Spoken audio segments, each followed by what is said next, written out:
started by, developed by Stephen Porges. In fact, we have two vagus nerves, a left and a right. A little more science. Humor me. Vagus means wander. Vegas, not Las Vegas, Viva. It's V-A-G-U-S. Vagus means wandering in Latin, and it's just where we get the words vagabond, vagrant, vague. It reflects the long pathways and extensive branching of these two vagus nerves. They're the longest, science, of the 12 pairs of cranial nerves that connect the brainstem and the body. The vagus nerves run down each side of the neck. They're about 5 millimeters in diameter. They travel through the thoracic chest cavity and send branches to the heart and lungs, then pass through the diaphragm and innervate nearly all the abdominal organs, our gut, our digestive system.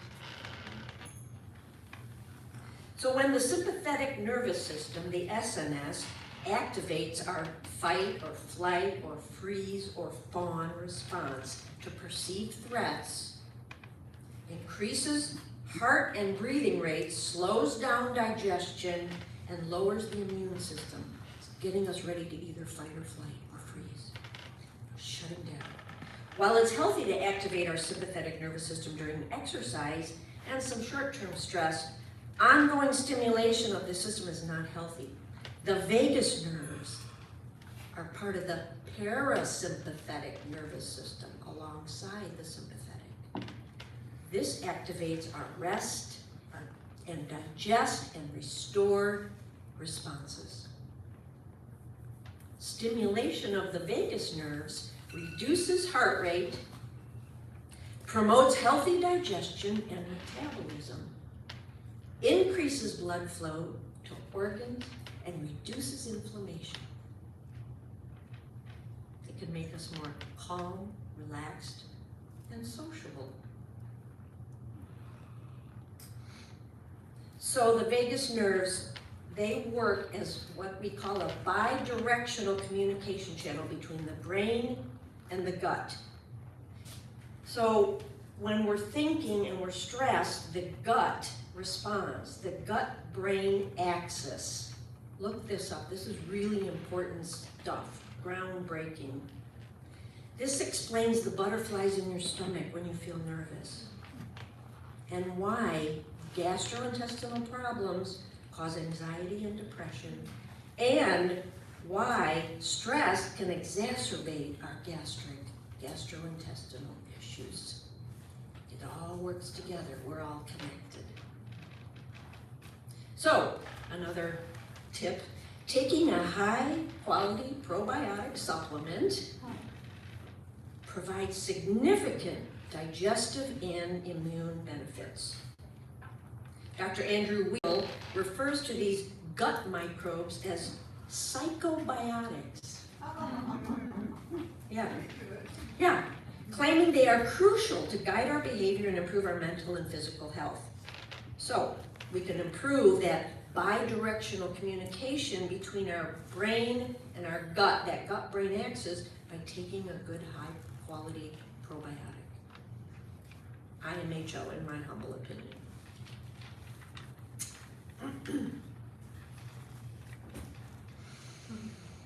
So here's a couple other tips for increasing the vagus nerve response. Yoga practice. Slow diaphragmatic breathing with a long exhalation.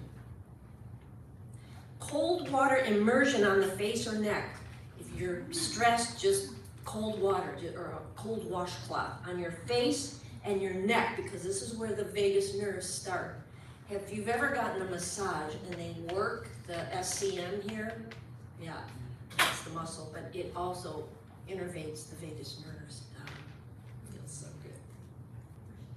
Singing and humming also increase, a nod to Annie. She's big on the humming part. Increase our vagal tone because the vagus nerve innervates our larynx, our voice box. Pressure on the eyes. So when we're stressed, you know how we sometimes do this or that? That stimulates the vagus nerve. you have to remember, it's still, the polyvagal theory is still a theory. Stephen Porges developed this. It's like the theory of evolution, right? We're still working to prove it, right? The body folks, the energetic workers are still working, and we'll catch up to them. The science will catch up to them soon, right? So, smiling and being smiled at can also stimulate our vagus nerves. I heard you had a good smile meditation this morning, so you were also activating your vagus nerves. In yoga class, at the end, the teacher will often say to us, now turn the corners of your mouth up. And you're concentrating, you're trying to follow, and then I'm like, oh, she wants me to smile. Simply resting your hand on your heart can stimulate the vagus nerve because it's innervating all through here and bring calm to the body. We do this, don't we? I do this even when I'm on a Zoom call. We can feel that. So we're going to practice the breathing technique I used in the waiting room story. It's called 4-6 breathing or polyvagal breathing. And I'm going to cue you in before we actually practice it, so you're cued up. We are going to practice breathing from the diaphragm. You can tell you're doing it right by putting a hand on your stomach and breathing in. Your stomach should expand like a balloon. When we inhale, our diaphragm should come out, and your chest and shoulders shouldn't move. So we're not breathing from up here, which is that shallow breathing we all do so much, and which I've been working very hard over the years to not do. So, in this way, let me say that. When I inhale, I'm expanding that way. My shoulders aren't going up, are they? We're all works in progress and practice, beginner's mind. If you feel lightheaded, stop. Because the technique has you breathing out for longer than you're breathing in, the amount of air inhaled and exhaled should still be the same. We're not doing a kind of breath this time. Slow and measured and easy. It's just the time you spend inhaling and exhaling that differs.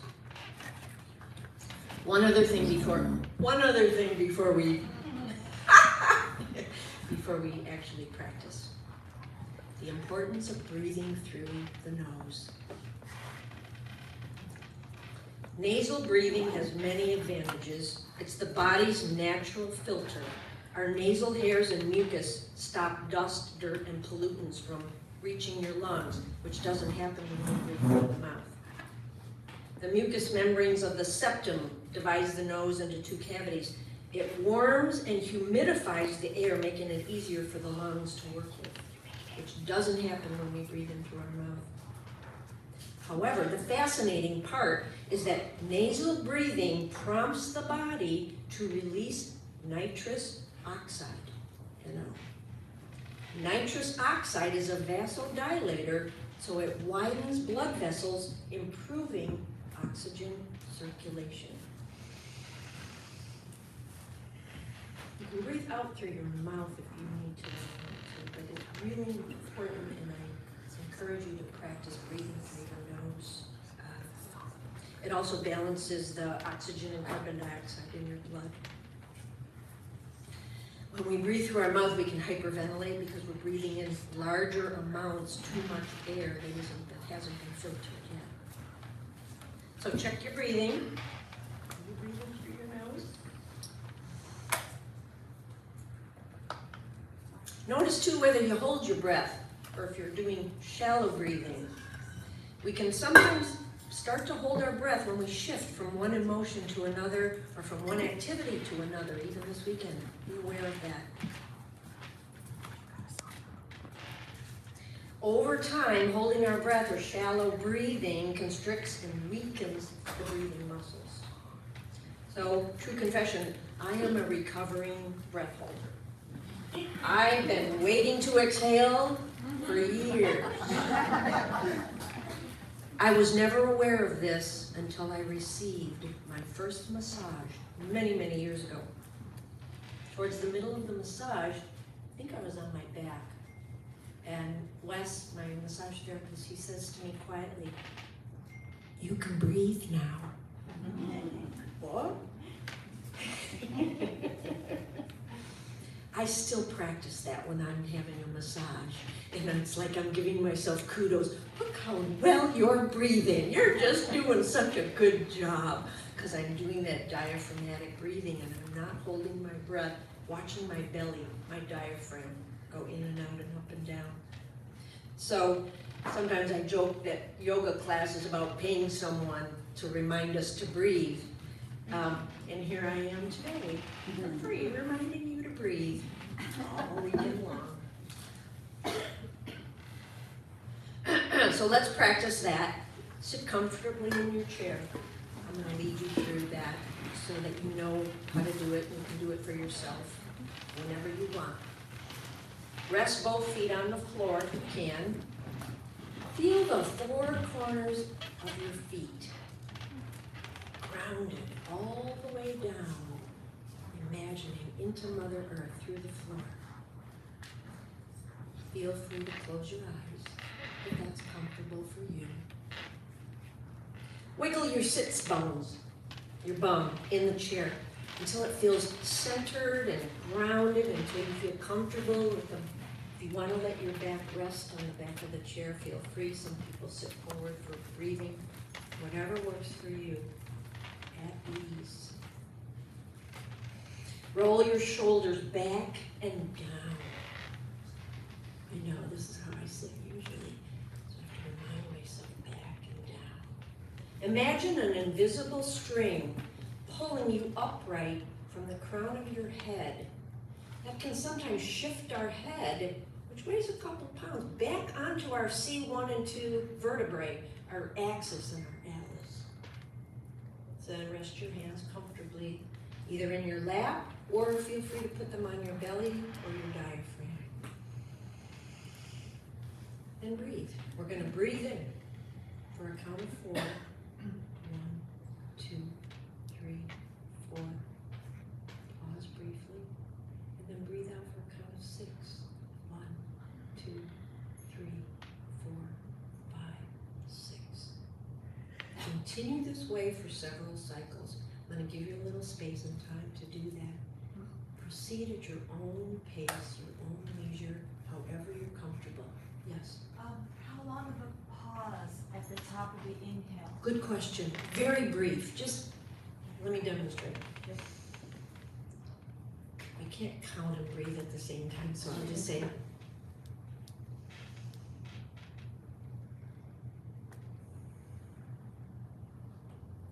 so just not long. Yeah. Some people, that's a different kind of breathing that Jean Louise may be working with you this afternoon. It's a very brief pause at the top, just to be present, just to get back into your body.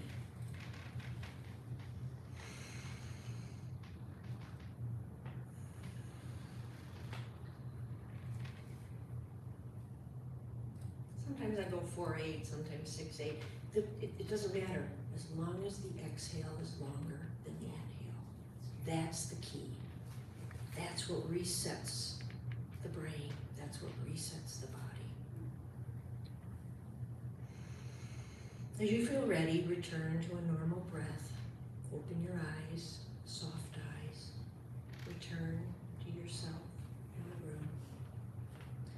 I might have done that a little longer, and I'm getting that. So I have 2 more things to go over, and maybe should I proprioception and mindful mirroring? What do you any quickly cover them? This is a masterpiece. Oh, thank you. Thank you. It's a lot. It's a lot of information. Yeah. Bless your heart. Okay, proprioception. Say that real quickly. Proprioception. Okay, when you're walking on a rocky shore, large, uneven stones, your body adjusts the muscle tension in your feet and the rest of your body to maintain your balance and walk smoothly. When we walk too fast, I'm a fast walker, so usually I'm walking about a half a block ahead of my own body. Walking and staying in our bodies when we're walking and moving is the key to that. When I say coming home to the body, I'm saying embodied coming back to ourselves. Proprioception is how we have muscle memory, we just know how to brush our hair, we know how to brush our teeth, we know how to hold an egg, we know how much pressure.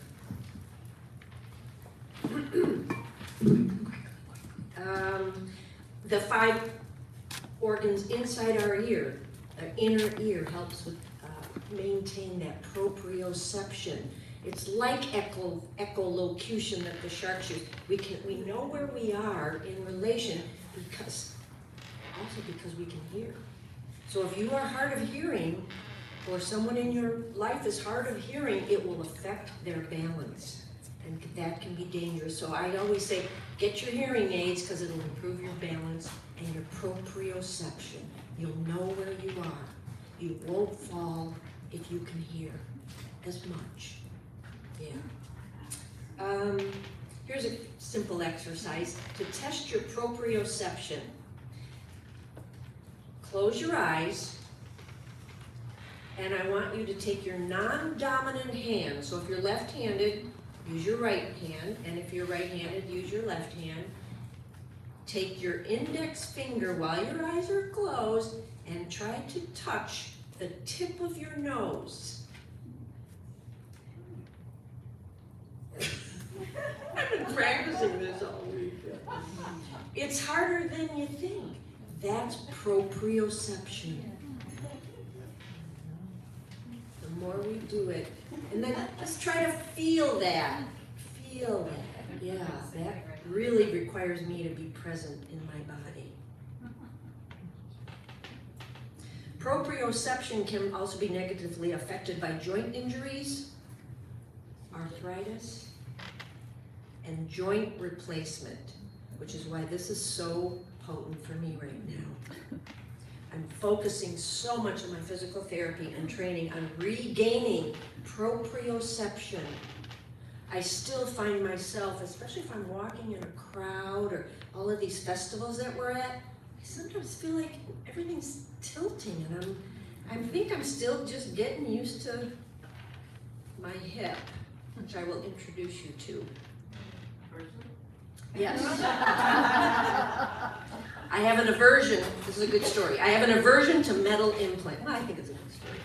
I have an aversion to metal implants. So as I was recovering from my hip replacement surgery, my mind-body began a low-level, panicky rumbling, kind of that fight or flight.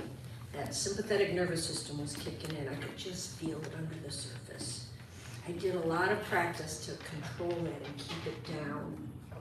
So during one physical therapy session, I probably was crying, it occurred to me to name my hip. Name my new hip and befriend her. To make my new hip an ally, not an enemy. The name Beryl popped into my head. B-E-R-Y-L. Yeah. Yes, I know that people have been joking about me barreling through it, but Beryl just means, and I looked it up. Beryl means green precious stone in Greek. And metaphysically, those that you're into rocks and stones, this mineral is a stone of new beginnings and helps release outworn energy patterns. It dissolves resistance to healing and holds the body stable during psychosomatic transformation. So now Beryl and I work together to adjust, heal, and strengthen my proprioception. Yeah. My proprioception is still coming back online. This takes time. Mindful mirroring. Good?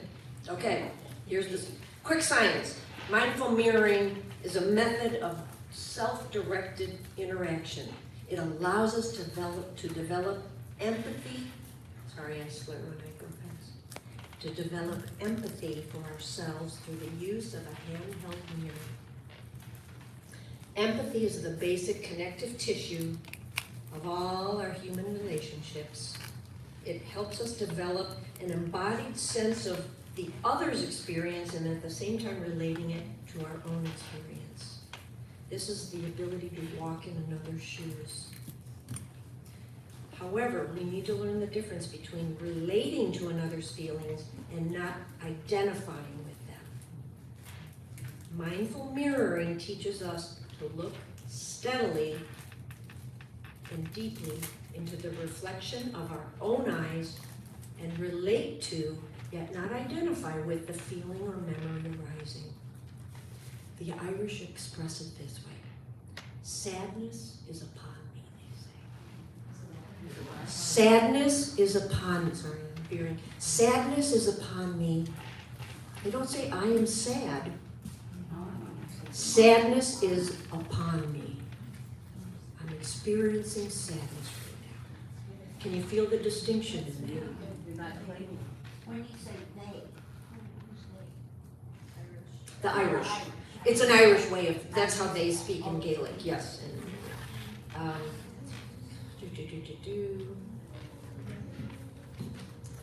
So here's my mirror. I've been doing mindful mirroring for many years. I know I couldn't afford to buy you all a big mirror, but I did get you a little mirror. It's just a place to start. You might want to practice that by yourself on your own. And I was prompted to share the power of mindful mirroring with you because of a recent dream. And this is important to share. As the dream opens, I have dementia. I dreamt I had dementia. In the dream, I am unable to remember who I am. It's terrifying. I go into a bathroom and I look at myself in the mirror and I do not recognize myself. I'm a stranger. I am terrified. However, I continue gazing. I don't know if this was a lucid moment or what, but I continue gazing deeper and deeper into the eyes, looking back at me in the mirror, and suddenly, eventually, I recognize myself. I see me in the mirror. That fear and terror transform into recognition and connection, and this big whew, whew, I'm back. I feel safe. The dream ends there. Just a simple little dream. But I was like, holy shit, I gotta revisit this mindful mirroring stuff, yeah. So hold the mirror up to your face so you can see your eyes. Hold your gaze. This is when we come face to face with ourselves.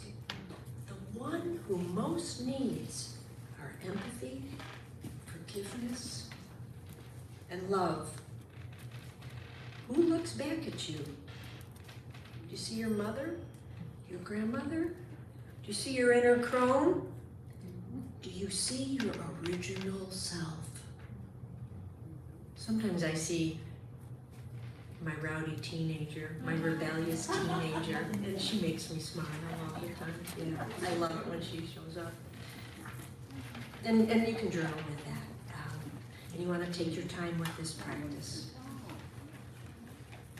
Skip, skip, skip, skip.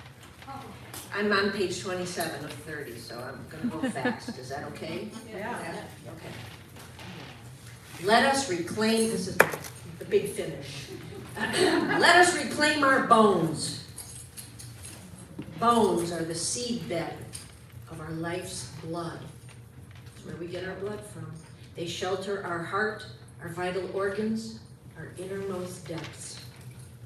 We too easily can lose touch with bone as the foundation of our structure, as an aspect of what moves us and keeps us moving. While you're here in this environment of great natural beauty, I encourage you to make time and space to reconnect to the bones of your being. Our Pacific Northwest holds Viriditas, greening power, what the 12th century mystic Hildegard of Bingen described as the creative force inherent in all nature, which calls us forth to be fruitful, vibrant co-creators with the divine. She believed that greening moistens and cracks open the most hardened of hearts, calling forth compassion. I want to quickly review that you've got 3 workshops to choose from this afternoon to work more with the body and coming home to the body. Jean Louise Green, just give a nod. She's going to do a workshop on bringing the body into alignment and ease and making gravity your friend and ally. Beneficial force. Yes. I believe she's also going to be offering some additional breath work. Yes. Okay, The beautiful. breath moves the life force. She's going to be in Reeser on the first floor. Reeser on the first floor. That's what I have. Is that correct? Okay, got it. Thank you. That's for her workshop. Yep. Susan Ann Stauffer, she's going to be leading a guided visualization to access another ally, your inner wise woman or crone, here in the meeting house. She studied with Clarissa Pinkola Estes, the author of Women Who Run with the Wolves. You see. Right behind you. She's going to be here. And then Suzanne Fair. Suzanne, hi. She's going to be exploring menopause and hormones in the Spruce Building. She's going to be offering insights into navigating this significant and natural life transition from a non-pathological perspective. Yes. You can speak your truth, one other opportunity to tell the story that your body wants to be telling with Olga Hansen, our dream, our story catcher par excellence. And of course, I need to make a pitch for dreams. Pay attention to your dreams this weekend. Write them down if you can. Dreams, like the body, always speak truth, but they don't maybe necessarily do it in words. Closing remarks. It's our body's hunger to be heard that leads the way to the telling of the very story that is both the heart of our wound and our remedy. That's the medicine. We're not separate beings. We're intricately connected, and healing happens together. In the light of our stories being told and being heard, thank you for listening to mine, in the spinning of the tale, and in the web of our connection. The body never lies. It always tells its truth. Sometimes we just need to listen deeper, because as I've said, the body doesn't use speech or language to communicate. It can use a symbol, a gesture, a felt sense, even a color. The body holds our traumas, our joys, and our memories. Pay attention to what arises. Follow the thread. See where it leads you. Sunday will be both an ending and a new beginning into your own. See, some of you are being good animals and standing up as you need to. I love it. As one of the COG newsletters said, we will be embarking on your own magical, mystical, marvelous, and mythic journey. I don't know who wrote that, but it's brilliant. So I want to thank everyone for your time and attention this morning. May it be so for each of us, for all of us. Blessed be.